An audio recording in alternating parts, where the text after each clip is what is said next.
I gripped the steering wheel tighter as I turned onto my parents' street, feeling that familiar knot in my stomach. Another Friday dinner, another evening of being treated like the family ATM. 8 months of this bullshit, and it wasn't getting any easier. My name's Naomi, I'm 27, and apparently, I exist solely to fund my older sister's lifestyle choices. Let me back up a bit. 8 months ago, I showed up for what I thought would be a normal family dinner. I was wrong. My parents sat me down for what they called a family discussion. My sister Vanessa was there with her husband Derek and their 2 kids, Emma, 4, and Liam, 2. Vanessa has always been the golden child. Growing up, she got the bigger bedroom, the newer clothes, and our parents' undivided attention. I got used to being an afterthought. When she got married at 22 to Derek, an entrepreneur with big dreams and sporadic income, our parents threw them a lavish wedding that they couldn't afford. When I graduated college with honors, I got a card and dinner at Olive Garden. Naomi, my mom had said that night 8 months ago, we need to discuss something important. Her tone made it clear this wasn't a request. Vanessa and Derek need help with their rent, my dad continued. We're going to help them, and we need you to contribute as well. I remember thinking they meant a couple $100. That seemed reasonable enough. Family helps family, right? We'll be giving them $1,000 a month, Mom explained, and you'll be contributing the same. I nearly choked on my water. $1,000 every month? That's insane. I'm saving for my own place while paying rent myself. Vanessa rolled her eyes. We're renting a 2-bedroom house for the kids. It's expensive, but they need the space. Why can't you get a cheaper place or maybe, I don't know, get a job? I asked Vanessa. The looks I got from everyone at the table made me feel like I'd suggested selling one of the children. Derek's career is demanding, Vanessa said defensively. Derek nodded importantly, though his career consisted of sporadic contract work that left them broke more often than not, and I need to be home with the kids. I can't afford $1,000 a month, I protested. Mom's face hardened. Family sacrifices for family, Naomi. Or have you forgotten how much we've done for you? And there it was, the guilt trip, right on schedule. Last Christmas, I'd bought Emma and Liam toys from Target instead of the overpriced stuff from that boutique store Vanessa loved. You'd think I'd given them rocks based on how my family reacted. The entire holiday was ruined by passive-aggressive comments about my thoughtless gifts. So I gave in. Every month for 8 months, I'd been transferring $1,000 to Vanessa, eating ramen more often than I'd like to admit and watching my savings dwindle. Meanwhile, when Derek had work, they'd post photos of expensive restaurant meals and new toys for the kids. When he didn't, they'd complain about being broke and hit up my parents for extra cash. Today's dinner would be the same old routine, everyone fawning over Vanessa and the kids, Derek talking about his next big project, and me sitting there like a human wallet.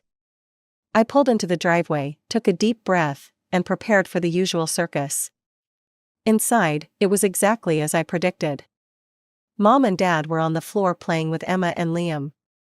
Vanessa was sprawled on the couch scrolling through her phone, and Derek was telling my dad about his latest guaranteed success project. Hey, I said, standing in the doorway. No one even looked up except Dad, who gave a half-hearted wave before turning back to Derek. Dinner was served, and we all sat down, adults at the table, kids playing in the living room. I noticed Mom and Dad exchanging glances, and my stomach dropped. I knew that look. It meant they had another family discussion planned, and those never ended well for me. Naomi, Mom started, her voice carrying that same authoritative tone from 8 months ago, we need to have a serious conversation. We've decided to give our house to Vanessa, Derek, and the kids. I looked at my sister and her husband. They weren't surprised at all, they were practically glowing with smug satisfaction. Vanessa has 2 children, Dad explained, as if I might have forgotten about my niece and nephew in the past 5 minutes. They need the space. And it's much more economical than continuing to pay rent. That actually made some financial sense, so I nodded slowly. Okay, so where will you live? Are you getting an apartment? My parents exchanged another look, this time with small smiles. My blood ran cold. We won't need to rent, Mom said cheerfully. We're moving in with you, we'll take the master bedroom. And don't worry about us paying rent, you've got that covered. Though utilities will go up a bit with 3 people, of course. I stared at them, my mouth hanging open. You can't just decide to move in with me. I'm 27, I have my own life, my own routine, I'm trying to date. I can't have my parents living with me. Mom's smile disappeared. Family requires sacrifices. Naomi, you need to sacrifice for us now. Vanessa nodded smugly. Don't forget to keep sending me the $1,000 each month, by the way. What? I exploded. Why would I keep sending you money? You're getting a free house. Vanessa looked outraged. God, you're such an egoist. I have kids, Naomi. Kids need things. I'll find a use for that money. Everyone laughed except me. This was a joke to them. I was a joke to them.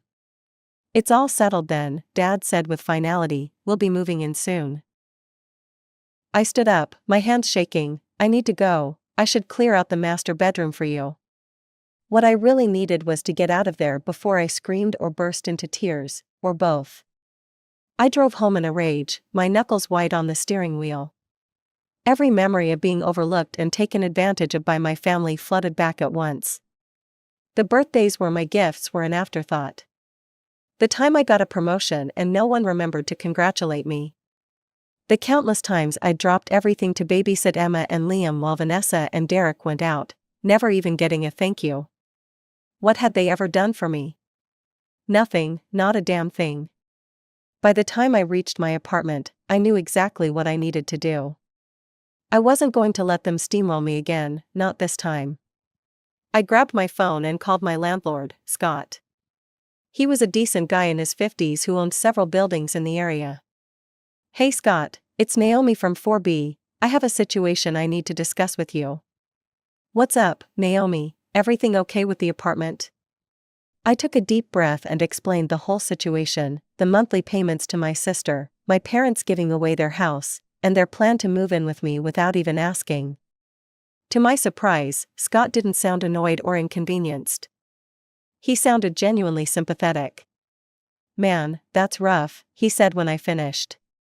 My brother-in-law pulled something similar with my wife before we were married. Some people just feel entitled to whatever they want. So, about breaking the lease? I asked hesitantly. Don't worry about it, no penalties, family drama is the worst, Scott said. Then he paused. Actually, I might have a solution for you. I've got another unit vacant in my building on Maple Street. It's about the same size as your current place, maybe a bit smaller. Rent would be similar. If you want it, it's yours. I couldn't believe my luck. That would be perfect, thank you so much. No problem, when do you want to move? As soon as possible, tomorrow, if I can arrange movers. Scott laughed. You're not wasting any time, I like that. Come by my office in the morning, and I'll have the paperwork ready. After hanging up, I immediately started packing. I worked through the night, fueled by a combination of anger and determination. By morning, I had most of my belongings in boxes. I called a moving company that advertised same-day service and booked them for that afternoon. At Scott's office, I signed the new lease and handed over my current keys. Here are the keys to your new place, he said, sliding them across the desk. What should I do when your parents show up? I grinned. Just tell them I don't live there anymore, don't give them my new address. The movers arrived at noon, and by evening, I was settling into my new apartment. It wasn't perfectly arranged yet, but it was mine, and more importantly, my family had no idea where it was. 2 days later, I was unpacking the last of my kitchen items when my phone buzzed with a text from my mother. We're on our way to your apartment with our things, see you soon. I didn't respond, I just waited, imagining the scene that would unfold. Sure enough, about 2 hours later, my phone exploded with calls. I let the first few go to voicemail, savoring the moment. When I finally answered, my mother was already mid-shout. Absolutely unacceptable. Where are you? There's some man at your apartment telling us you don't live there anymore. That's my landlord, I said calmly, and he's right, I moved out a couple days ago. The silence on the other end was deafening, but short-lived. You what? She screamed, loud enough that I had to hold the phone away from my ear. How could you do this to us? We're standing here with all our belongings. Where are we supposed to go? Back to your house, I guess, the one you still own. This is outrageous, my father's voice came through now. They must have put me on speaker. Give us your new address immediately. We need to bring our things there. No, I said, surprised by how firm my voice sounded. I'm not giving you my new address because you're not moving in with me. Naomi, my mother was back. You are being cruel and ungrateful. You've put us in a terrible position. That was rich. I put you in a terrible position? You decided to move in with me without asking. You were going to take my bedroom. You never once considered what I wanted or how I felt. You never have. That's not true, my father protested weakly. It is true, everything has always been about what Vanessa wants, what Vanessa needs. I'm done being the family ATM and doormat. We're your parents, my mother said, her voice catching. You can't just cut us off like this. I'm not cutting you off, I'm setting boundaries. Go back to your house, figure out your own living situation, and maybe when you learn to respect me as an adult, we can talk. I hung up before they could respond. Not even a minute later, Vanessa was calling. I picked up, bracing myself. What the hell is wrong with you? She screeched without preamble. Mom and Dad are coming back to my house now. This is so unfair, you need to take them. Quiet, I said sharply. The command was so unexpected that Vanessa actually stopped talking. I'm done solving your problems, I continued, and I'm done sending you money every month. As of right now, those $1,000 transfers are cancelled. You can't do that, she shrieked, finding her voice again. We need that money. You selfish bastard, after everything. I hung up, blocked her number, and my parents' numbers too. Then I opened my banking app and cancelled the automatic monthly transfer to Vanessa's account. As I put down my phone, I felt lighter than I had in years. The guilt and obligation that had weighed me down for so long were gone. In their place was something new, pride. I had finally stood up for myself. I poured myself a glass of wine, the good stuff I usually couldn't afford, and looked around my new apartment. It wasn't perfectly set up yet, boxes still littered every surface, but it was mine, my space, my rules. The peace I'd found in my new apartment didn't last long. After about 2 weeks of blissful silence, my extended family started calling. First was Aunt Carol, my mom's sister. Naomi, sweetie. I haven't seen you in ages, where are you living now? I'd love to come visit and see your new place. I wasn't born yesterday. Did my mom put you up to this, Aunt Carol? A pause. Well, she might have mentioned she's worried about you. I'm fine, I'm just not sharing my address with anyone right now. Next was Uncle Mike, then my cousin Tiffany, then even my dad's bowling buddy Steve, who I'd met maybe twice in my life. Each call had the same awkward energy, forced casualness, followed by not-so-subtle fishing for my new address. Look, I finally told my grandfather, the last in this parade of family spies, I know Mom and Dad are behind all these calls. I'm not giving anyone my address, please tell them to stop using you all as their personal investigators. Grandpa had the decency to sound embarrassed. They're just concerned, kiddo. They're concerned about their plans being ruined, not about me, I corrected him. The call stopped after that. I thought maybe they'd finally accepted my decision and were moving on. I was wrong. One Tuesday evening as I left work, I spotted my parents' blue Subaru parked across the street from my office building. I pretended not to notice them and walked casually to my car in the parking lot. I could see them in my rearview mirror as I pulled out. They were following at a distance, trying, and failing, to be inconspicuous. I smiled to myself. Did they think they were in some spy movie? I drove directly to the Westfield Mall, occasionally checking my mirror to confirm they were still tailing me. They hung back several cars, but that blue Subaru was unmistakable. When I pulled into the mall parking lot, they found a spot with a clear view of my car. Once inside the mall, I called my friend Rachel. Hey, I need a favor, my parents are literally stalking me. They followed me to the mall and they're watching my car. Can you pick me up at the north exit? I'll leave through there while they're still watching my car at the south entrance. Girl, I'm on my way. This is the most exciting thing that's happened to me all week. I spent about an hour browsing stores, occasionally peeking out the windows to see my parents still dutifully watching my car. Rachel texted when she arrived, and I slipped out the north exit, grinning as I imagined my parents waiting for hours for me to return to my car. Get in, loser, we're escaping your psycho family, she said as I slid into her car. We both burst out laughing. I can't believe this is my life, I said once I'd caught my breath. My own parents are stalking me. Have you considered a restraining order? Rachel asked, only half joking. Let's hope it doesn't come to that, I replied, though the thought had crossed my mind. Over the next few months, my parents made several more attempts to find my new address. They tried following me from work 2 more times, but I was vigilant. They sent more relatives to call me with increasingly transparent excuses. Eventually, the surveillance stopped. No more mysterious calls from distant relatives, no more parental stakeouts, nothing. It was strange how quickly I adapted to the silence. For the first time in my adult life, I wasn't constantly anxious about family obligations or unexpected financial demands.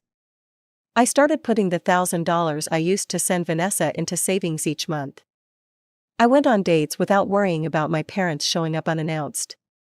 I bought a nice couch without feeling guilty about wasting money on myself. I was happy. Really, genuinely happy. Then came the email, 2 weeks before Christmas, from Mom. Naomi, I hope this email finds you well. It's been several months since we last spoke, and your father and I have had a lot of time to reflect on our actions. We realize now that we overstepped boundaries and didn't consider your feelings. For that, we are truly sorry. Vanessa wanted me to tell you that she's found a job at the elementary school as an administrative assistant. She and Derek are renting their own apartment now, and they're managing their finances independently. They're doing well. Your father and I are still in our house.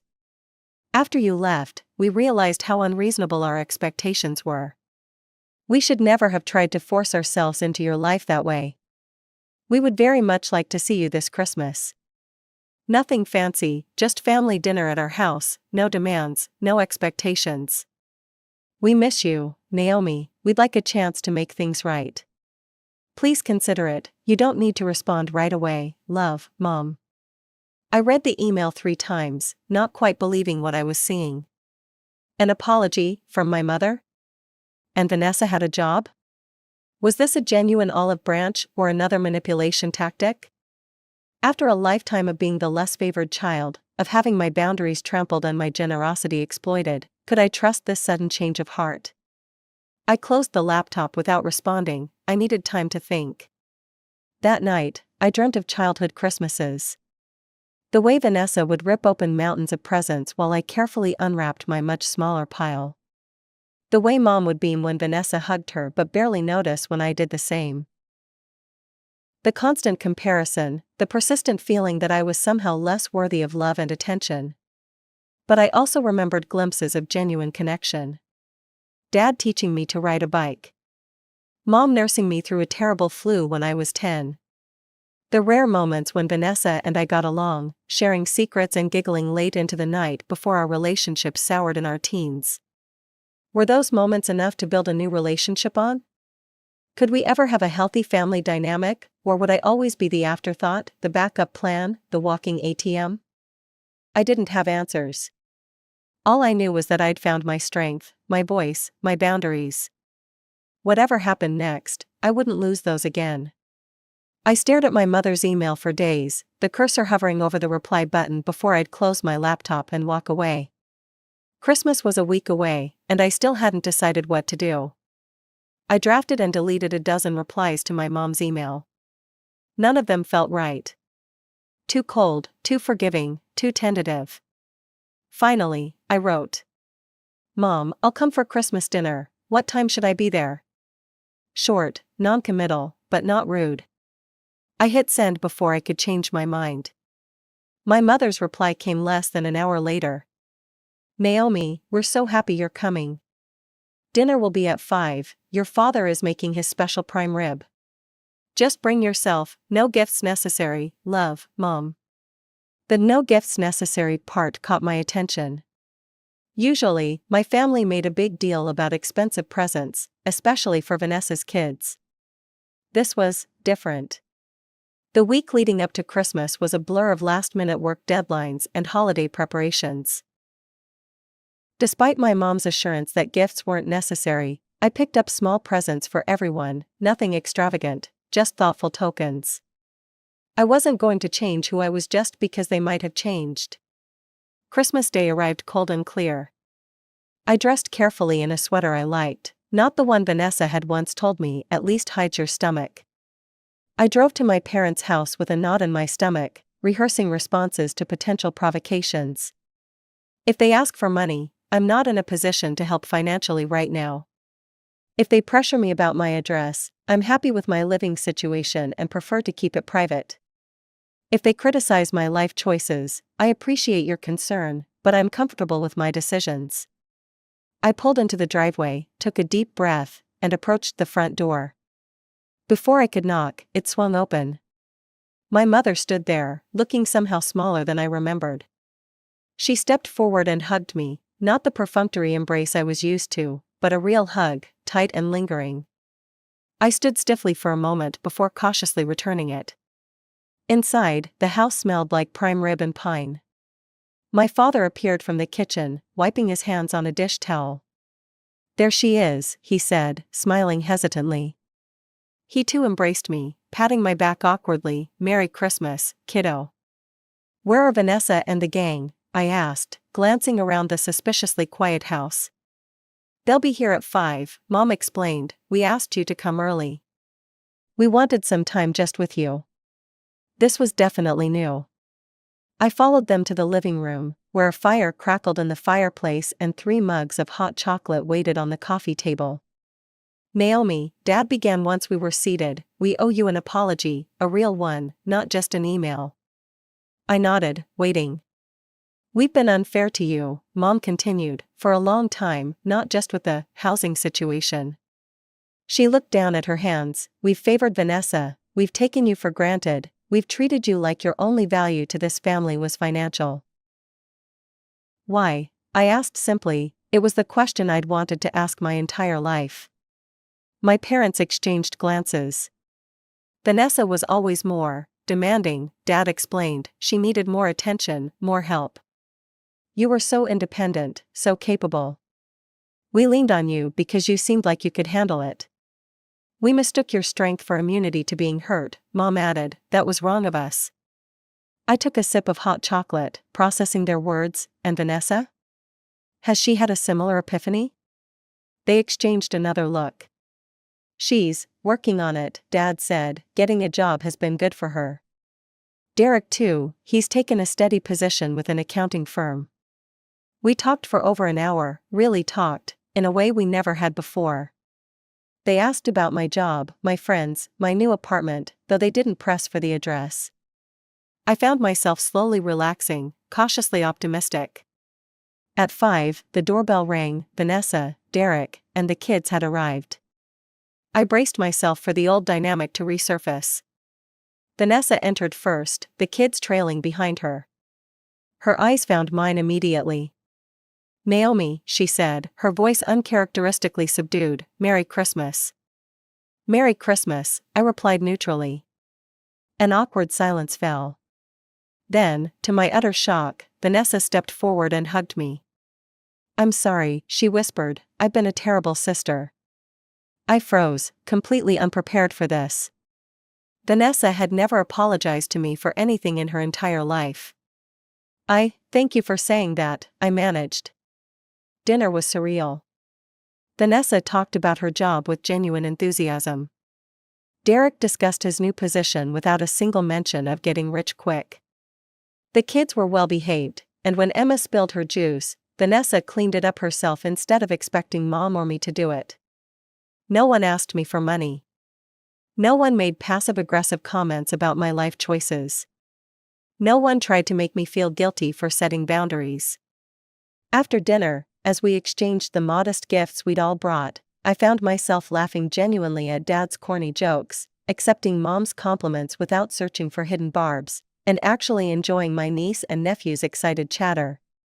As I prepared to leave, Mom walked me to the door. "Will you come for New Year's?" she asked tentatively. I hesitated. One good evening didn't erase years of being treated as an afterthought. Trust would take time to rebuild. "Let me think about it," I said honestly. She nodded, accepting my boundary without protest, another good sign. In my car, I sat for a moment before starting the engine. The evening had gone well, suspiciously well, a cynical part of me thought. Was it all an act? Would they revert to form once they thought I was back in the fold? Only time would tell, but for now, I was proud of myself for coming, for facing them on my terms. Whether our relationship could be truly repaired remained to be seen. But I knew one thing for certain: I would never again be the family doormat. I had found my voice, and I wasn't going to lose it again.